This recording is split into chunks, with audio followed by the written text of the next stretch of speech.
The Pope has arrived in Madrid, and the crowds are out in full force to welcome him. But there were crowds of a different sort, just as enthusiastic in their denouncing of the papal visit. Both sides had an impromptu clash last night in one of Madrid's major plazas. We'll have more for you coming up next in Catholic News Roundup.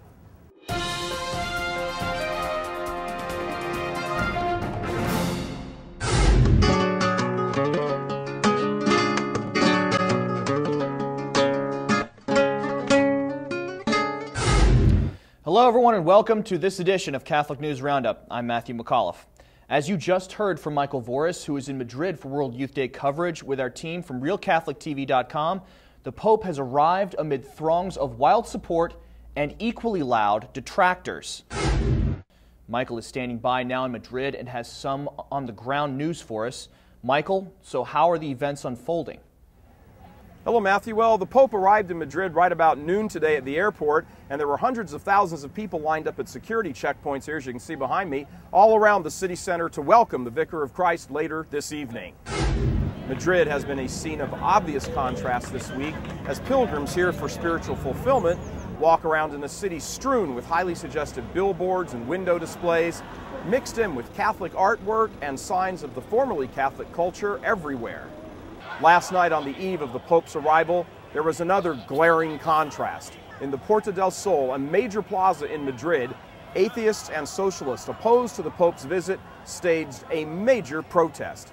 Thousands of anti-Pope Spaniards filled a nearby street and marched down to the plaza chanting hateful slogans about the Pope, pedophilia, abortion, contraception, and all kinds of things like that. As they arrived in full force in the plaza, they happened to run headlong into World Youth Day pilgrims who were simply mulling about and hanging out.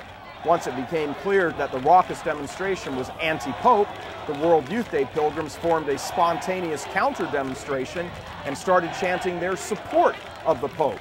Each side stared each other down for a few minutes with heavy police presence all around.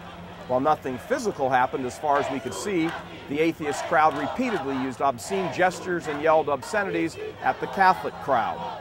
A number of Catholic youth knelt down and began reciting the rosary on the perimeter area of the demonstration. All told, thousands of demonstrators verbally clashed on both sides. That scene was in stark contrast to the happy and joyous welcome the Pope will receive as he arrives in city center later this evening, right here behind me, to an enormous crowd of pilgrims. They're all queuing up right now to get through the security gates.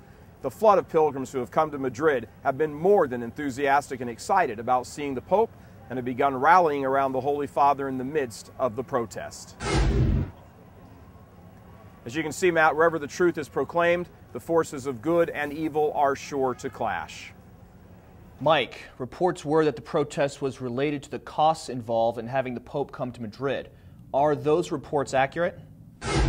Well, the demonstration was billed as a protest about the cost to the state, to Spain, for the Pope's visit, but that's not what it was according to the signs we saw that the protesters were holding.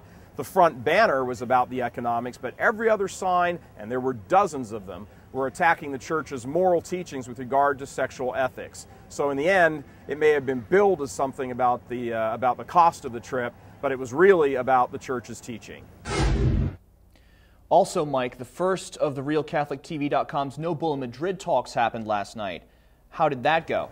It went fantastic, Matt. We had a near-capacity crowd, hundreds of youths, and happily a sizable number of religious, including at least one member of the hierarchy, were sitting there listening to our talk. The crowd was great. They were very supportive, and just so everybody knows, we're going to have all of those talks posted online for everyone to view sometime today.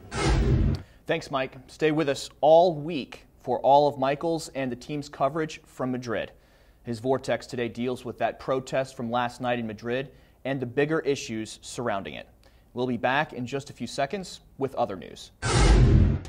Catholic News Roundup is brought to you in part by NewOxfordReview.org, the voice of Catholic Orthodoxy, in print and on the web, and RenewAmerica.com, expanding the influence of America's grassroots in the cause of freedom. Cleric condones abortion. A Chicago priest is covering up his support of Planned Parenthood, denying his organization had anything to do with them. LifeSite News reports Father Larry Dowling, a priest at St. Agatha's Parish in the Windy City, used his position as chairman of the board for the Illinois Center for Violence Prevention, or the ICVP, to include Planned Parenthood in an after-school alliance program in 2005. The ICVP also approved a grant for the abortion giant in the same year. The group lists leading pro-abortion and pro-homosexual organizations as resources on its website and advertises its current director's past lobbying work on behalf of so-called, quote, reproductive rights. The Illinois Center for Violence Prevention's rabbit hole goes deeper, and there are many other organizations claiming to be Catholic out there as well. For now, you can read the full article about the ICVP on our resource page, and we will keep you up to date on other misleading organizations like this as they are exposed. Catholic Keynote for Pedophiles. A chief consultant of the United States Conference of Catholic Bishops for over 20 years is the keynote speaker at a symposium in Maryland aimed at legalizing pedophilia.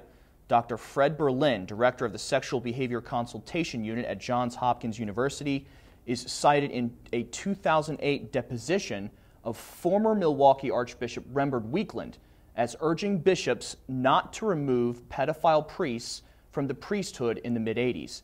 You may remember that retired Archbishop Weekland has been cited in a case dealing with the bankruptcy of the Milwaukee Archdiocese due to settlements with pedophilia victims.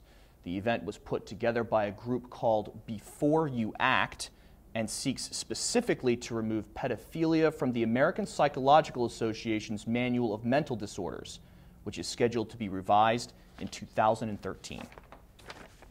World Youth Day priests lift excommunications.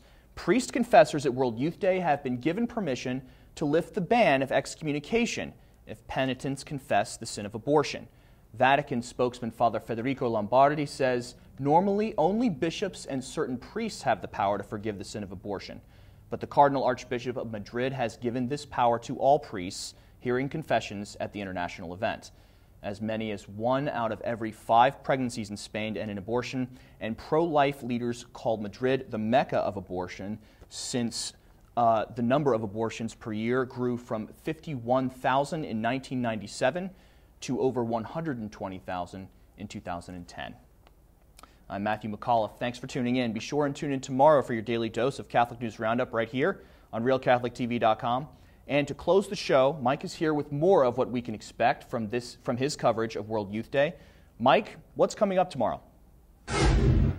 Thanks, Matt. Just a quick reminder to check out our NoBullaMadrid.com website, where you will find our full coverage of News Vortex and our World Youth Day special reports each day, including the No Bulla Madrid talks.